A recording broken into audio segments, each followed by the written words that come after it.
গল্পের বাক্সবাই রোমানানুপুর চ্যানেলে আপনারা শুনছেন কথাসাহিত্যিক সমরেশ মজুমদারের লেখা অর্জুন সিরিজ থেকে একটি রহস্য উপন্যাস হিসেবে ভুল ছিল। আজ শুনবেন উপন্যাসটির চতুর্থ অর্থাৎ শেষ পর্ব। মিস্টার মুরহেডের মৃত্যুর খবর পেয়ে শুধু শিশু, অসুস্থ আর বৃদ্ধেরা ছাড়া গ্রামের কেউ যে দুপুরে খাচ্ছে না তা অর্জুন জানত না। পল এসে জিজ্ঞেস করল, আজ আমি লাঞ্চ বানাইনি, তবে আপনি যদি খেতে চান তো তো তো তো বানিয়ে দিচ্ছি। পলের কথার মধ্যে আন্তরিকতার অভাব স্পষ্ট। লাঞ্চ বানাওনি কেন? এটা নিয়ম, যদি কেউ মারা যায় সবাই উপোস করি। তাহলে আমাকে জিজ্ঞেস করছো কেন? আপনি বাইরের লোক, নিয়ম নাও মানতে পারেন। অর্জুন হেসে মাথা নাড়ল। ডেরেক থেকে পল কেউ তাকে নিজেদের লোক বলে ভাবতে পারছে না, সেটাই স্বাভাবিক। সে বলল, না, আমারও কিছু খেতে ইচ্ছে করছে না। পল চলে যাচ্ছিল, অর্জুন তাকে ডাকল, পল, 1 মিনিট। তুমি কি আমার কথায় দুঃখ পেয়েছ? তাহলে আমি ক্ষমা চাইছি। পল কোনো জবাব না দিয়ে দাঁড়িয়ে রইল। আমি তোমাকে একটা সম্ভাবনার কথা বলছিলাম। শত্রুরা তো মানুষের দুর্বলতারই সুযোগ নেয়। তুমি ওটা করবে না জেনেও তোমাকে সাবধান করে দিতে চেয়েছিলাম। হঠাৎ পল বলল, সবাই বলছে আপনাকে এখানে আনা ঠিক হয়নি। আপনি আসার পর এখানে প্রথম খুন হলো। কথাগুলো বলে পল চলে গেল। অর্জুনের মন খুব খারাপ হয়ে গেল। পৃথিবীর সমস্ত সভ্য অসভ্য মানুষের এক জায়গায় মিল, কুসংস্কার এড়িয়ে থাকতে পারে না। এখনও সে এখান থেকে ফিরে যেতে পারে, কিন্তু অমল সোম তাকে কখন ফিরে যেতে হবে বলেননি। তিনি আসবেন রবিবারে, এইটুকুই জানে। অর্জুন এখানে আসার পর যা যা ঘটেছে তার নোট রাখল কাগজে। 1. পাহাড়ের আগুন জ্বলা প্রাকৃতিক বা ভৌতিক ঘটনা নয়, কিন্তু মানুষ যন্ত্রচালিত যানে চেপে পাহাড়ে এসে আগুন জ্বালায়, কিন্তু কেন? 2. সেই প্রাগৈতিহাসিক বস্তুটি যা গাছের মধ্যে ছিল, সেটাকে কেন ওরা নিচে ফেলে দিয়েছিল? 3. নিচে ফেলে দেওয়ার পর সেটার খোঁজে ওরা কেন নেমেছিল? যে ভয়ের তো চিৎকার সে শুনেছিল, সেটা কি জন্য? বস্তুটিকে নড়তে দেখে কি? 4. বৃদ্ধ ফটোগ্রাফারের ডার্ক রুমে যে ঢুকেছিল সে এখানকার লোক নয়, তাহলে লোকটা আগুনের দিকে আসতো না। বৃদ্ধ তাকে অনুসরণ করে এসেও শেষ পর্যন্ত হারিয়ে ফেলেছিলেন। লোকটা গেল কোথায়? 5. বৃদ্ধ মারা গিয়েছেন ছবি তোলার কারণে। ওই ছবিগুলো সরাতে চেয়েছিল কে অথবা কারা? 6. যে আগন্তুকরা বাচ্চা দেখতে এসেছে এবং আসবে, তাদের সঙ্গে এসব ঘটনার কোনো যোগাযোগ এখনো প্রমাণিত হয়নি। এরা কি আলাদা? দরজায় শব্দ হলো। অর্জুন মুখ তুলে বলল, আসুন। সন্তর্পণে ঘরে ঢুকল চার্লস, মুখ চোখে অপরাধী ভাব। অর্জুন জিজ্ঞেস করল, কি ব্যাপার চার্লস? আপনি আপনি আমাকে ক্ষমা করুন। মুখ নিচু করল লোকটা। আরে বসুন। হ্যাঁ হ্যাঁ, ওখানেই বসুন। হঠাৎ আমার কাছে ক্ষমা চাইছেন কেন? আমার মনে হচ্ছে আপনি সব জানেন। চার্লস মাথা নাড়ল। আমি অনুতপ্ত। দয়া করে এই ব্যাপারটা আর কাউকে বলবেন না, তাহলে আমাকে আত্মহত্যা করতে হবে। তার মানে আপনি আর ইংল্যান্ড যাচ্ছেন না? না, আমার পূর্বপুরুষরা যা চেয়েছিল আমি তাই করব। এটা আপনার একটা চাল নয় তো? ছি ছি, বিশ্বাস করুন, আমি মিথ্যে কথা বলছি না। তাহলে আমাকে সব কথা খুলে বলুন। কি কথা?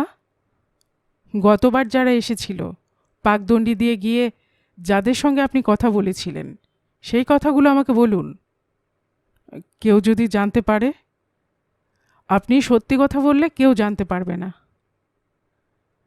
আমাকে একা দেখে ওরা খুব খুশি হয়েছিল। দোভাষী বলেছিল ওরা একটা বাচ্চাকে চায়। ওদের মহাগুরু 2 বছর আগে মারা গিয়েছেন।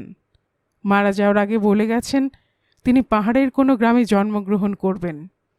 এই 2 বছর ধরে ওরা পাহাড়ে পাহাড়ে অনেক খুঁজেছে। ওদের গণৎকাররা যেদিকের হদিশ দিয়েছে সেই মতো ওরা অভিযান চালিয়েছে।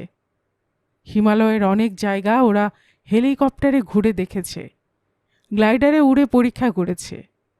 শেষ পর্যন্ত এখন ওদের ধারণা মহাগুরু আমাদের গ্রামেই জন্মগ্রহণ করেছেন। যে কোনো মূল্যে সেই মহাগুরুকে ওরা নিয়ে গিয়ে মাথায় করে রাখবে। ওরাই প্রস্তাব দেয়, যদি আমি ওদের সাহায্য করি তাহলে 2 লক্ষ টাকা আমাকে দেবে। আমাকে প্রতিটি 2 বছরের শিশুর বর্ণনা তৈরি করতে বলেছে। চার্লস বলল, কবে দিতে হবে? আজই। কোথায়? যেখানে আমি ওদের সঙ্গে দেখা করেছিলাম সেখানে। কিন্তু আমি ঠিক করেছি যাব না, ওদের সঙ্গে কোনো সম্পর্ক রাখব না। চার্লস মাথা নাড়ল। অর্জুন বলল, না চার্লস, আপনি যাবেন। সে কি, আপনি আমাকে যেতে বলছেন? হ্যাঁ, তবে বিশ্বাসঘাতকতা করার জন্য নয়, লোকগুলোকে বোকা বানাতে। কী রকম? আপনি বাচ্চাদের যে তালিকা করবেন তাতে প্রত্যেকের হাবভাব ভঙ্গি একই রকম লিখবেন। বর্ণনা পড়ে কেউ যেন পার্থক্য না করতে পারে। চার্লস বলল, ওরা বলেছিল ওই বয়সী বাচ্চাদের মধ্যে কেউ কম কথা বলে কিনা, গম্ভীর হয়ে থাকে কিনা খুঁজে দেখতে। অর্জুন বলল, না, কেউ নেই, আপনি কাউকে খুঁজে পাননি। ঠিক আছে। চার্লস মাথা নাড়ল। কাল রাত্রে গ্রামের মানুষ যখন আগুন দেখতে জড়ো হয়েছিল তখন আপনি কোথায় ছিলেন? বাইরে বের হননি? না, আমার মন খারাপ ছিল, কারোর সঙ্গে কথা বলতে পারিনি। ঠিক আছে, আজ কখন আপনার যাওয়ার কথা? বিকেল 5টার সময়। আমি আপনার সঙ্গে যাব। ঠিক 4:45টার সময় অর্জুন চার্লসের সঙ্গে যেখানে গিয়ে দাঁড়ালো সেই জায়গাটাকে সবুজ উপত্যকা বলা যেতে পারে। একটা ব্যাপারে অর্জুনের কিছুটা উদ্বেগ ছিল। খবর দেওয়া সত্ত্বেও পুলিশ এখনও গ্রামে আসেনি। পুলিশ না এলে বৃদ্ধের পারলৌকিক কাজ করা সম্ভব হচ্ছে না। একটু আগে ডেরেক তার গাড়ি নিয়ে রওনা হয়েছে থানার উদ্দেশ্যে। চার্লস গালে হাত দিয়ে দাঁড়িয়েছিল। অর্জুন জিজ্ঞেস করল, থানায় যাওয়ার পথটা কোন দিকে? ডেরেক তো থানা থেকে ফিরবে। ওই পথ ওপাশ দিয়ে গিয়েছে, এদিক দিয়ে পায়ে হাঁটা পথ। কিন্তু আমার খুব ভয় করছে, যদি ধরা পড়ে যাই। লিস্ট দেখে ওরা কিছুই বুঝতে পারবে না। এই গ্রামের শিশুদের খবর আপনার চেয়ে ওদের ভালো জানার কথা নয়। অর্জুন চারপাশে তাকিয়ে একটা ঘন ঝোপের কাছে চলে এলো। ঝোপটার ভেতর ঢুকে গেলে বাইরে থেকে কেউ বুঝতে পারবে না। সে বলল, আপনি একটু ওপাশে অপেক্ষা করুন, আমি এই ঝোপের মধ্যে রয়েছি। চার্লস মাথা নেড়ে এগিয়ে যেতেই অর্জুন মত পাল্টালো। দ্রুত সরে গিয়ে 2টো বড় পাথরের খাঁজে শরীরটাকে ঢুকিয়ে দিল সে। এখানে যদিও তাকে আড়ষ্টভাবে পড়ে থাকতে হবে, তবু কোনো ঝুঁকি নেওয়া উচিত নয়। চার্লস যে এখনও তার সঙ্গে বিশ্বাসঘাতকতা করবে না এমন কোনো নিশ্চয়তা নেই। 10 সেকেন্ডকে 10 মিনিটের মতো মনে হচ্ছিল অর্জুনের। সামনের উপত্যকায় এখন একটু একটু কুয়াশা জমছে। দিনের আলো কমতে শুরু করলেও অন্তত 45 মিনিটের আগে অন্ধকার নামবে না। সূর্যদেব এখানে চোখের আড়ালে চলে গেলেও কিছুটা নরম আলো অনেকক্ষণ রেখে যান। আজ চার্লসের সঙ্গে কথা বলার পর থেকে অর্জুন ভেবেছে, তিব্বতী বৌদ্ধরা তাদের গুরুর সন্ধানে পৃথিবী চষে ফেলে বলে সে শুনেছে। কিছুদিন আগে একটি আমেরিকান শিশুর মধ্যে সেসব লক্ষণ দেখে তারা মনেস্টারিতে নিয়ে এসেছে তাকে। বৌদ্ধ ধর্মের আচার অনুষ্ঠান রপ্ত করাচ্ছে ভক্তি ভরে। শিশুটির হাবভাব দেখে কখনোই মনে হচ্ছে না সে জন্মসূত্রে বদ্ধ ছিল না। অত্যন্ত প্রাজ্ঞ ধর্মগুরুর মতোই সে আচরণ করছে। এ থেকে প্রমাণ করা যেতে পারে তিব্বতীদের সন্ধান এবং নির্বাচন ভ্রান্ত নয়। কিন্তু মধ্য এশিয়ার কোনো সম্প্রদায়ের মানুষ হিমালয়ের পাহাড়ে তাদের সদ্য জন্মানো ধর্মগুরুর সন্ধানে আসবে, এটা কল্পনা করা খুবই কষ্টকর। গণৎকারের নির্দেশ মতো ওরা যেভাবে সন্ধান চালিয়েছে তা অবশ্যই ব্যয়বহুল। এই ধনী লোকগুলোর সঙ্গে লড়াই করার ক্ষমতা ডেরেকদের নেই। অমলসোম রবিবারে আসবেন, তার আগে যেন কোনো দুর্ঘটনা না ঘটে। এখন কেবলই তার চোখে সেই শিশুটির মুখ ভেসে উঠছিল। ওরা যে শিশু চাইছে তার বর্ণনার সঙ্গে হুবহু মিলে যাচ্ছে। বাচ্চাটাকে দেখলেই বোঝা যায় সে ওই বয়সের শিশুদের চেয়ে অনেক বেশি বোঝে, অনেক গম্ভীর, এবং মুখে একটা চাপা কৌতুকের প্রকাশ আছে। ওই লোকগুলো কি ওরই উদ্দেশ্যে এসেছে? হঠাৎ অর্জুনের কানে গুমগুম শব্দ ভেসে এলো, ঠিক গত রাতের শব্দের মতো। সে দ্রুত ঘড়িটা বের করে মুঠোয় ধরল। পাথরের আড়ালে থাকায় শরীর নাড়ানো যাচ্ছে না বটে, তবে আক্রান্ত হলে আঙুলের চাপে ঘড়িটির শক্তি প্রয়োগ করতে তৈরি হয়ে রইল। শব্দটা এগিয়ে আসছে। একটু পরেই আকাশে একটা কালো বিন্দুকে বড় হতে দেখল অর্জুন। বিন্দুটা ক্রমশ ডানা মেলল। শেষ পর্যন্ত বোঝা গেল ওর ধরন অনেকটা গ্লাইডারের মতো, কিন্তু তাতে ইঞ্জিন বসানো আছে। স্বচ্ছন্দে 40-50 কিলোমিটার উঠে যেতে পারে। গতরাত্রে এই ধরনের বেশ কয়েকটা গ্লাইডার উল্টো দিকের পাহাড়ের উপর নেমেছিল, অর্থাৎ চার্লসের সঙ্গে কথা বলতে যারা আসছে তারাই পাহাড়ের জঙ্গলে আগুন জ্বালায়। কেন জ্বালায়? গ্লাইডারে মাটিতে নামলে কিছুক্ষণ দৌড়তে হয়, কিন্তু যন্ত্র চলছে বলে ওটা স্থির হয়ে রইল এক জায়গায়। তারপর প্রায় হেলিকপ্টারের মতো ধীরে ধীরে মাটিতে নামল। অর্জুন দেখতে পাচ্ছিল চার্লস যেখানে দাঁড়িয়েছিল সেখান থেকে একটুও নড়েনি।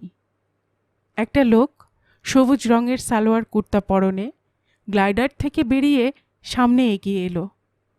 লোকটার কাঁধ থেকে একটা অস্ত্র ঝুলছে।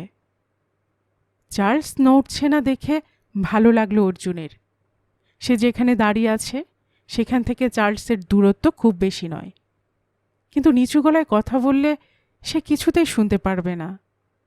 এ লোকটা এসেছে দোভাষী সঙ্গে না নিয়ে, তাহলে চার্লসের সঙ্গে কিভাবে কথা বলবে ও?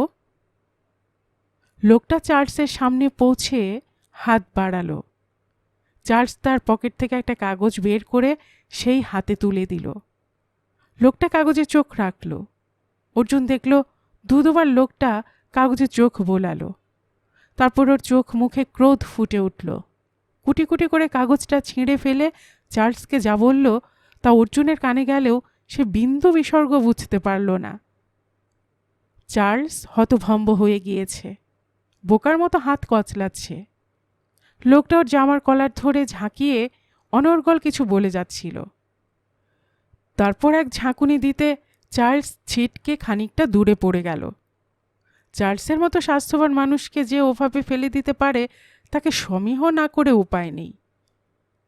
লোকটা যেরকম ক্ষিপ্ত হয়ে পড়েছে তাতে চার্লসকে মেরে ফেলতে পারে বলে মনে হলো অর্জুনের। কিন্তু লোকটা সোজা হয়ে দাঁড়িয়ে পড়ল।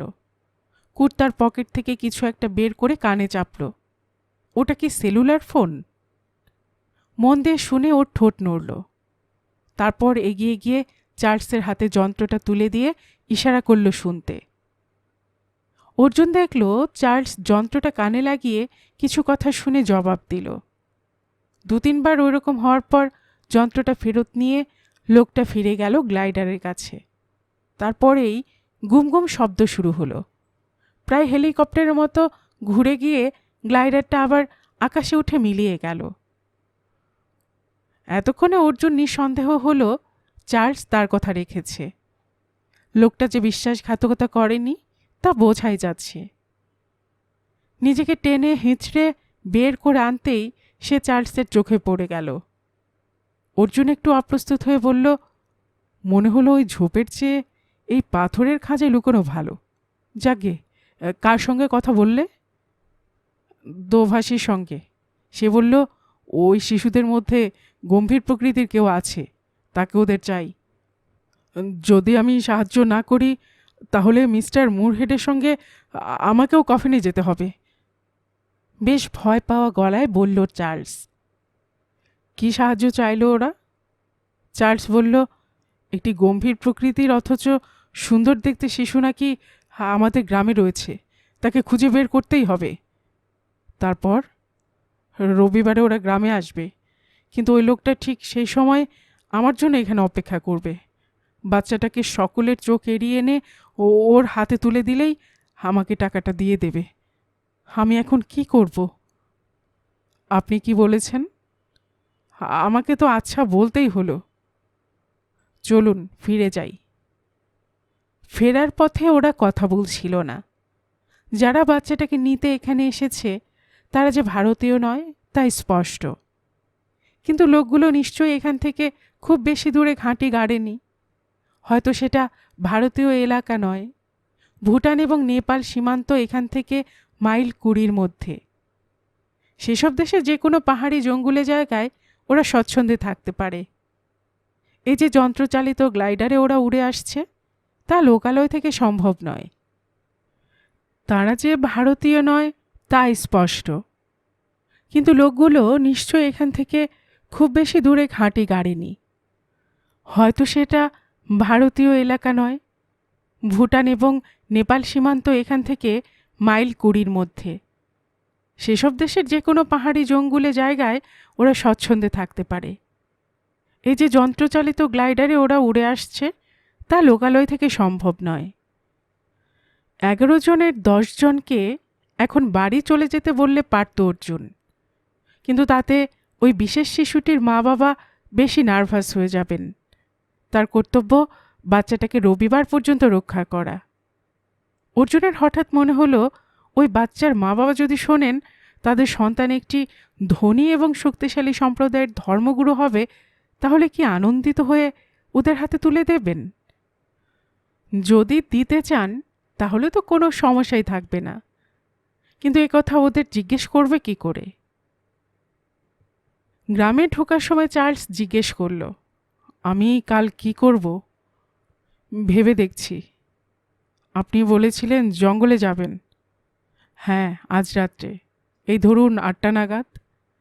আপনি ভিলেজ সেন্টারে চলে আসবেন।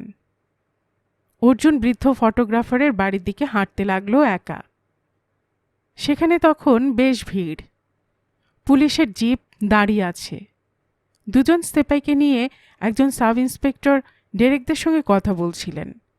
তাকে ডেকে অফিসারকে কিছু বলতেই ভদ্রলোক অবাক হয়ে তাকালেন। অর্জুন কাছে যেতে ভদ্রলোক জিজ্ঞেস করলেন, আপনি অর্জুন? আপনার কথা আমি অনেক শুনেছি। ধন্যবাদ। আপনি এই খুনের ব্যাপারে সব তথ্য পেয়েছেন? হ্যাঁ, শুনলাম। মুশকিল হলো, এদের সম্পর্কে আমার কোনো ধারণাই ছিল না। এই গ্রামকে লোকে সাহেব গ্রাম বলে। বিহারে সাহেবগঞ্জ বলে যে জায়গা রয়েছে তার যেমন কোনো বিশেষত্ব নেই, তেমনই এই সাহেবগ্রাম বলে ভেবেছিলাম আমি। অথচ শুনলাম এদের কাছে নাকি শেক্সপিয়ারের নাটক আছে যা 300 বছর আগে ছাপা হয়েছিল। ভাবা যায়?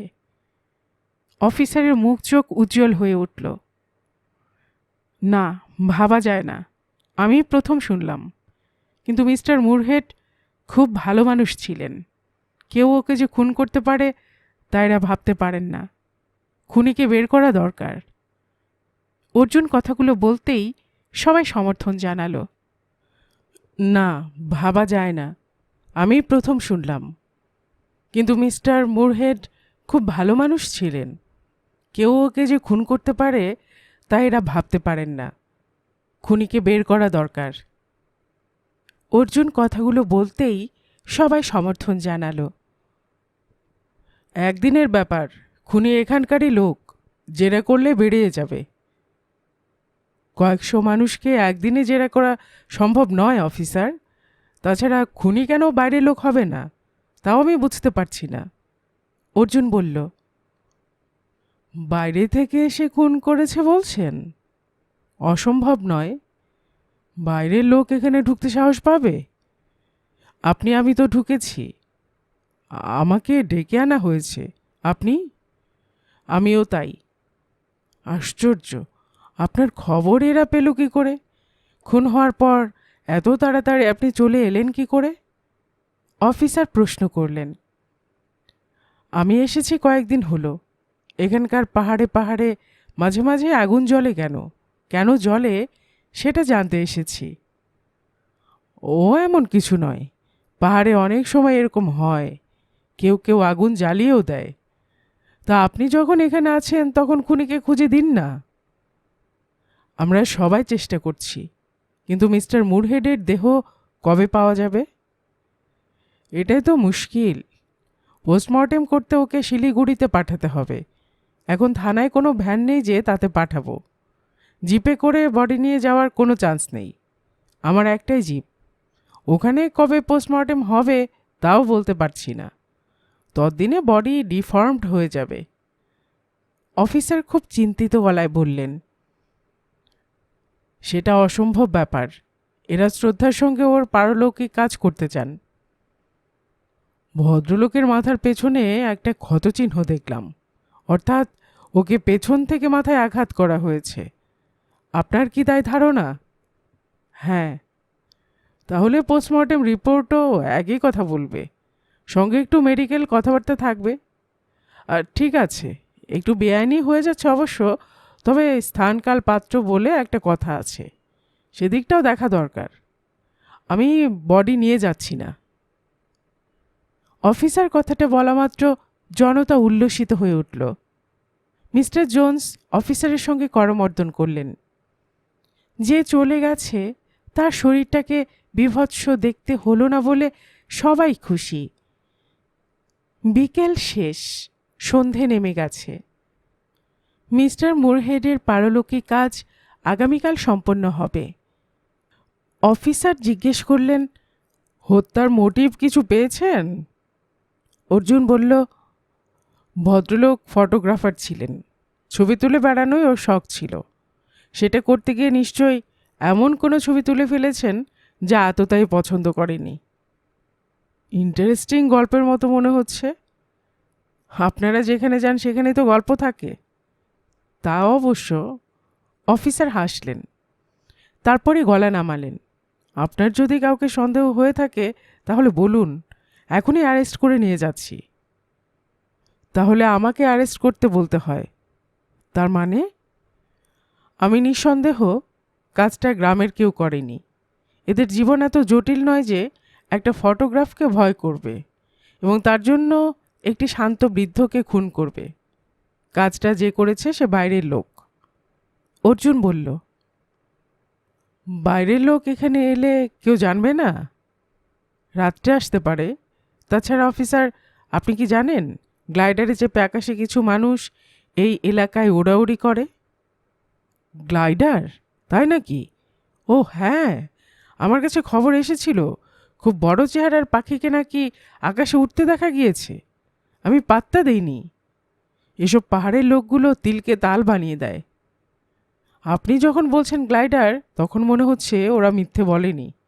আজই আমি এসপিকে জানিয়ে দিচ্ছি। না, আমার মনে হয় রবিবার পর্যন্ত আপনার অপেক্ষা করা উচিত। রবিবার কেন? আমার মনে হয় সেদিন অপরাধীকে দেখতে পাবো। আপনি খুব হেয়ালি করছেন। অর্জুন হেসে ফেলল। সেদিন অমল সোম আসবেন। ওকে সম্ভবত আপনার এসপি চেনেন। আমি মিস্টার সোমের কাছে কাজ শিখেছি। আরে হ্যাঁ, আমি ওর নাম শুনেছি। অফিসার উত্তেজিত। তাহলে রবিবার সকালেই চলে আসুন। অফিসার জিপ নিয়ে বেরিয়ে গেলে ভিড় হালকা হয়ে গেল এবং তখন অর্জুন টের পেল তার বেশ খিদে পাচ্ছে। কিন্তু এরা যদি সারাদিন না খেয়ে থাকে তাহলে কি তার খাওয়া উচিত হবে? সে ভিলেজ সেন্টারে ফিরে এলো। মিস্টার মুরহেড খুন হয়েছেন বলেই সম্ভবত সেন্টারে পাহারা দেওয়া মানুষের সংখ্যা বেড়েছে। অর্জুনের মনে হলো তাকেও ওরা সন্দেহের চোখে দেখছে। ঘরে ঢুকে ওই অসময়েও স্নান করে নিল সে। সারা দিন ধরে নানা টেনশনে কাটিয়ে মনে হলো শুয়ে পড়লে ভালো হয়। খিদে শরীরটাকে আরও ক্লান্ত করে তুলেছে। এই সময় পলের সঙ্গে মিসেস বেনসন দরজায় এলেন। অর্জুন, আমি জানতে পারলাম আপনি আমাদের মতো আজ কিছু খাননি। এটা আপনার ভদ্রতা, কিন্তু আপনি আমাদের জন্য নিজেকে কষ্ট দিচ্ছেন ভাবতে খারাপ লাগছে। আপনি আমাদের অতিথি, তাই অনুগ্রহ করে খেয়ে নিন। পল খাবারের ট্রে নামিয়ে রাখল টেবিলে। অর্জুন আর আপত্তি করল না। খাওয়া শুরু করে বলল, পল, তুমি কি এখনও রেগে আছো? পল সংকোচে পড়ল। মিসেস বেনসনের সামনে সে ওই বিষয়ে কথা বলতে চায় না, তাই বলল, না না না, ঠিক আছে। মিসেস বেনসন জিজ্ঞেস করলেন, পল কেন আপনার উপর রাখতে যাবে? ওর রান্না ভালো নয় বলেছিলাম। ও, এটা কিন্তু আমার মেয়ে রেঁধেছে। খুব ভালো, দারুণ। পল, তুমি ওর কাছে শিখে নাও। পল লজ্জা পেল, কিছু বলল না। খাওয়ার পর অর্জুন মিসেস বেনসনের সঙ্গে হল ঘরে এলো।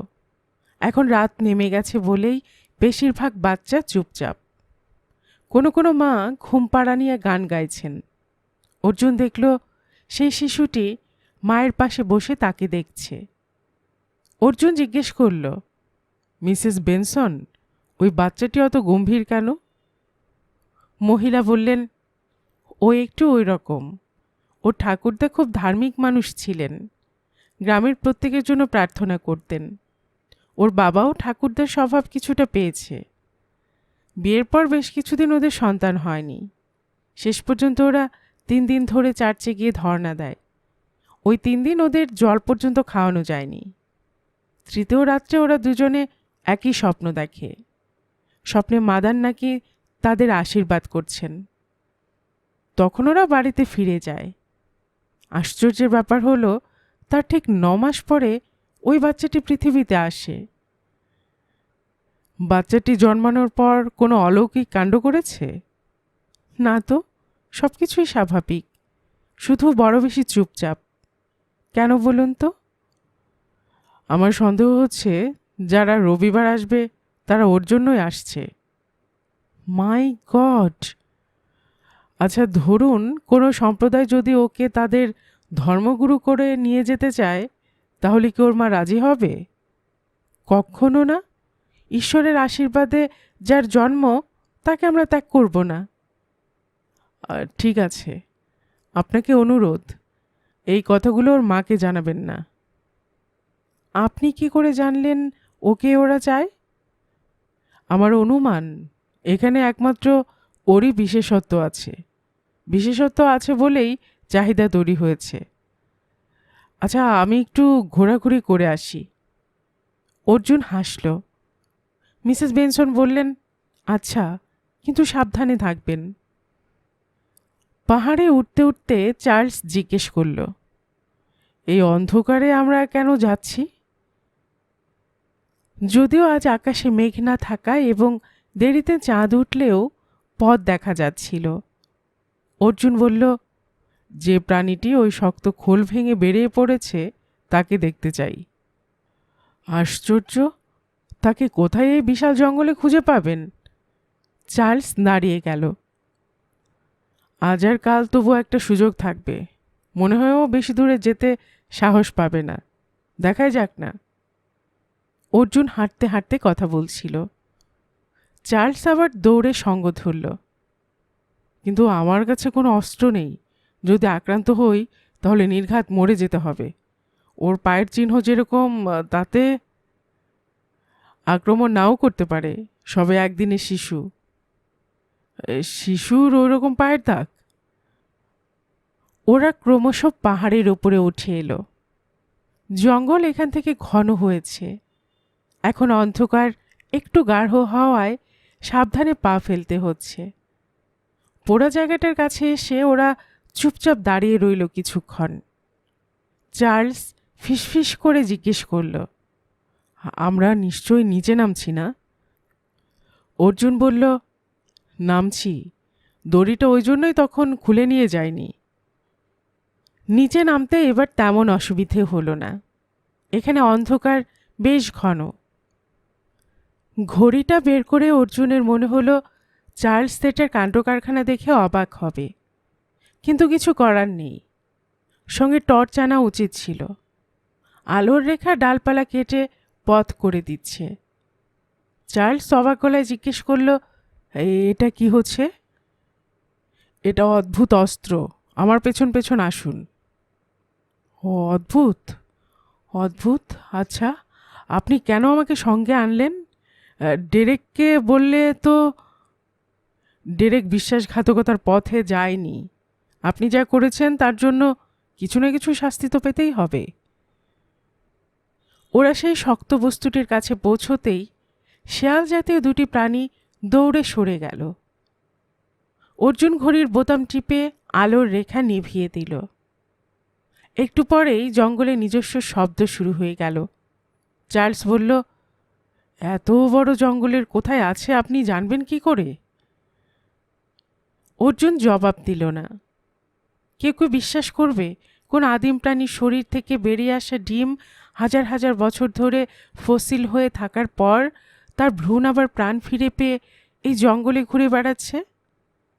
এরকম একটা প্রাণীকে কলকাতার চিড়িয়াখানায় না নিয়ে যেতে পারলে বেঁচে থাকাই অর্থহীন বলে মনে হচ্ছে এখন। অমল সময়ের দেওয়া ঘড়িটার দ্বিতীয় বোতাম এখন তার ভরসা। হঠাৎ একটা শব্দ কানে আসতেই চার্লস তার হাত চেপে ধরল। গাছের ডাল ভাঙার শব্দ।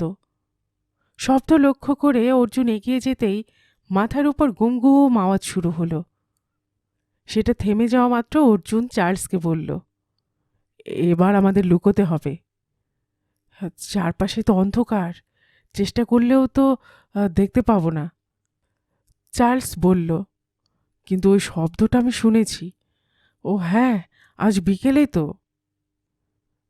অর্জুন ওর কথা কানে না নিয়ে টেনে নিয়ে গেল একপাশে, বেশ বড় একটা গাছের আড়ালে। তারও মিনিট আটেক পরে সে আলো দেখতে পেল। জোরালো টর্চ লাইট উপর থেকে নিচে নেমে আসছে। চারটে আলো এবং সেগুলো বেশ উঁচুতে ধরা।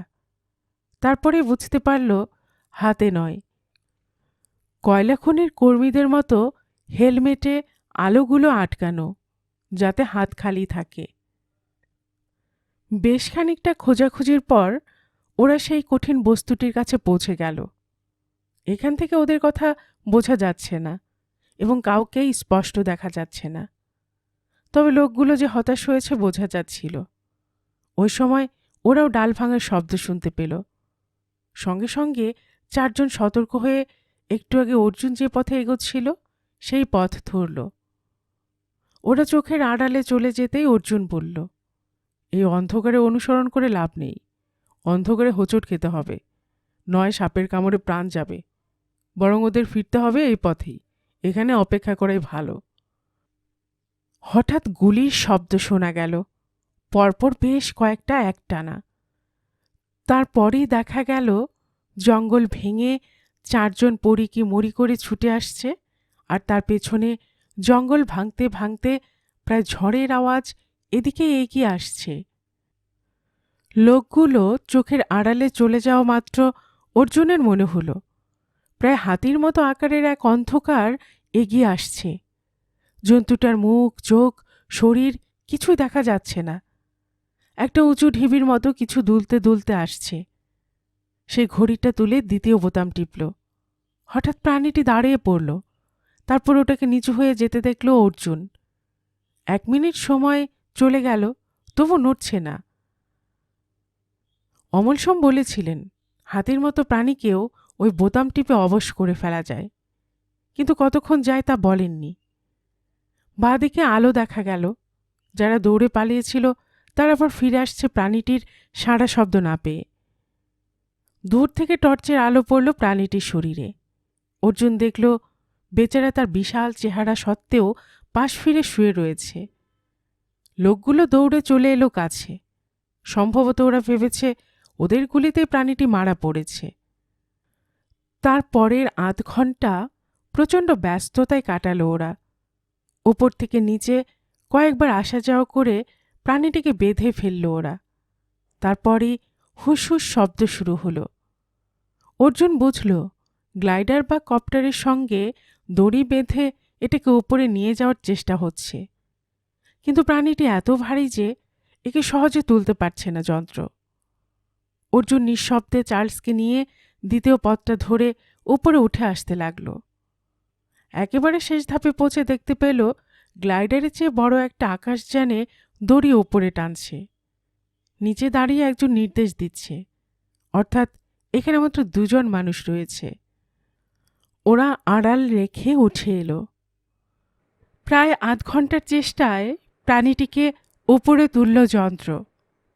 নিচের চারজন ইতিমধ্যে উঠে এসেছে। ছবির পর ছবি তুলছে ওরা। তারপর নিজেদের মধ্যে আলোচনা শুরু করল। ওদের ভাষা কিছুই বুঝতে পারছিল না অর্জুন। তার চোখ এখন প্রাণীটির দিকে। নিজের চোখকে বিশ্বাস করতে পারছিল না সে। প্রাণীটির কাঁধ থেকে লেজ পর্যন্ত পিঠ জুড়ে ছোট ছোট শক্ত পাখা উঁচু হয়ে রয়েছে। এই ধরনের প্রাণী একসময় উত্তর আমেরিকায় দেখা যেত। বিজ্ঞানীরা এর নাম দিয়েছেন স্টেগোসর। প্রচণ্ড শক্তিধর হলেও এই প্রাণীর ঘিলুর ওজন মাত্র 2.5 আউন্স। স্টেগোসরের ছবি সে দেখেছে। এরা মূলত তৃণভোজী এবং ডিম পাড়ত। কিন্তু কয়েক লক্ষ বছর আগে যে প্রাণী অবলুপ্ত হয়ে গিয়েছে তার ফসিল হওয়া ডিম থেকে এই জীব বেরিয়ে এসেছে। কেউ কল্পনাও করতে পারবে না। অবশ্য পৃথিবীতে রহস্যময় ঘটনা তো ঘটেই চলেছে। হঠাৎ প্রাণীটি নড়ে উঠল।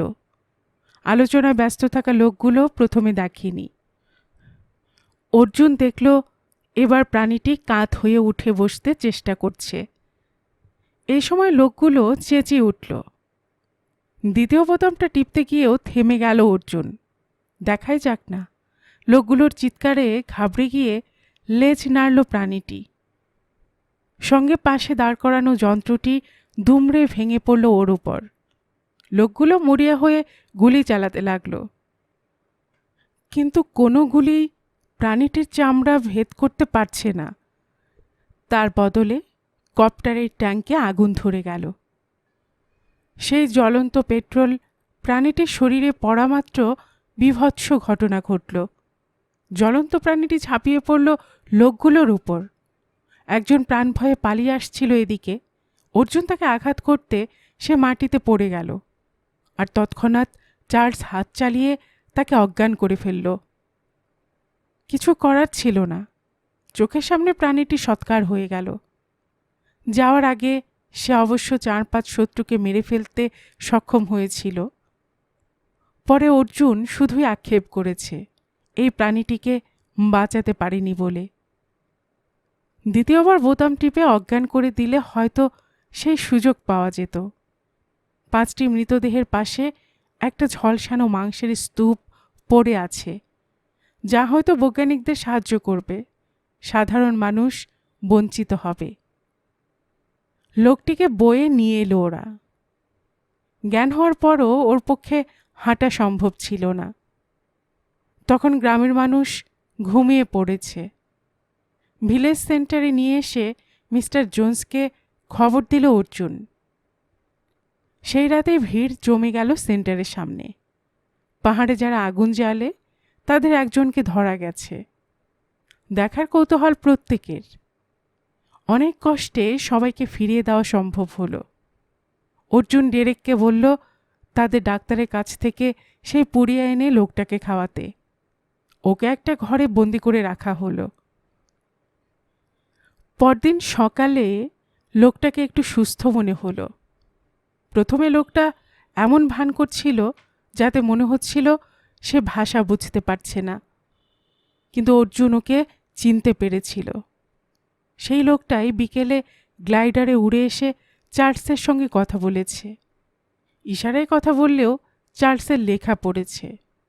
যে ইংরেজি পড়তে পারে সে কথা বলতে পারবে না? ভাঙা ভাঙা হলেও তো পারা উচিত। অর্জুন চাপ দিতে লাগলো। শেষ পর্যন্ত মুখ খুলল লোকটা।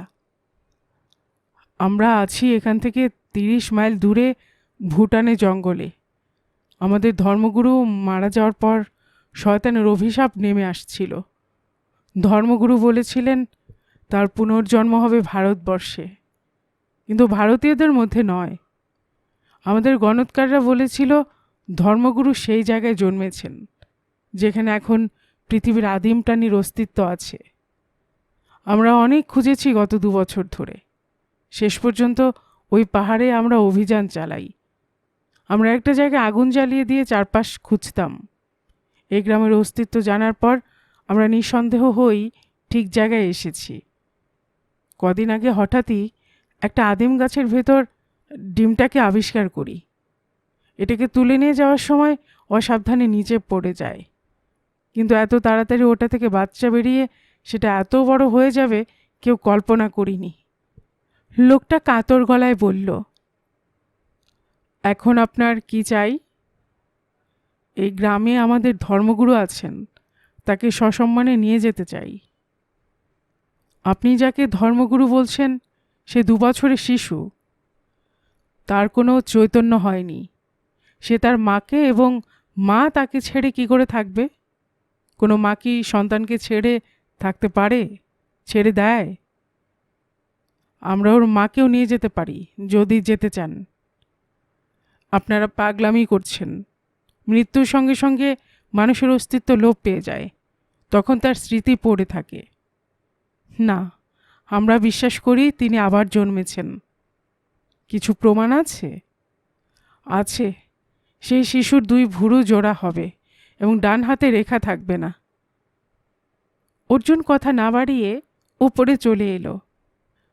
প্রথমে সে গম্ভীর শিশুটির সামনে গিয়ে দাঁড়ালো। অর্জুনের সঙ্গে ডেরেক এবং মিসেস বেনসন আছেন। শিশুটির ভুরু জোড়া নয়। স্বস্তির নিঃশ্বাস ফেলল সে। একে একে সবকটি ছেলেকে দেখা হলো। না, কারো সঙ্গে ওর বর্ণনার মিল নেই। চলে আসছিল অর্জুন, হঠাৎ বাকি 2টি মেয়ের একজনের দিকে তাকিয়ে সে অবাক হয়ে গেল। শিশুটির ভুরু জোড়া।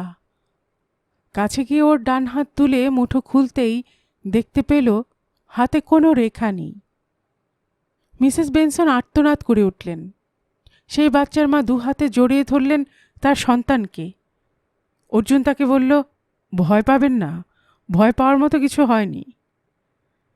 সেই দুপুরে মিস্টার মুরহেডের পারলৌকিক কাজ সম্পন্ন করা হলো। সেই সকাল থেকেই বন্দির শরীর অসুস্থ হলো। তার গায়ে বেশ জ্বর। ওকে জেরা করার অবকাশ পাওয়া যায়নি। রবিবার সকালে অমলসোম এলেন পুলিশ অফিসারের জিপে চেপে। ডেরেক তাকে অভ্যর্থনা জানালো। এই গ্রাম এবং তার মানুষদের দেখে তিনিও বেশ অবাক। অর্জুনের ঘরে এসে তিনি বললেন, বেশ ভালোই তো ছিলে বলে মনে হচ্ছে। ছিলাম কিনা জানি না, কিন্তু একটা অন্যায় করে ফেলেছি। কীরকম? অর্জুন তখন বিশদ জানালো। পাহাড়ে আগুন, স্টেগোসর, কপ্টার ভাঙা, আগুন লাগা এবং সেই 5 জনের মৃতদেহ পাহাড়ে পড়ে থাকা সব। অর্জুন বলল, আমার উচিত ছিল থানায় জানানো, কিন্তু খবরটা গ্রামের বাইরে গেলে আজ যাদের আসার কথা তারা আসবে না, এই ভয়ে জানায়নি। এখান থেকে কত দূরে? বেশি সময় লাগবে না। অমলসোম পুলিশ অফিসারকে ডেকে বুঝিয়ে বললেন।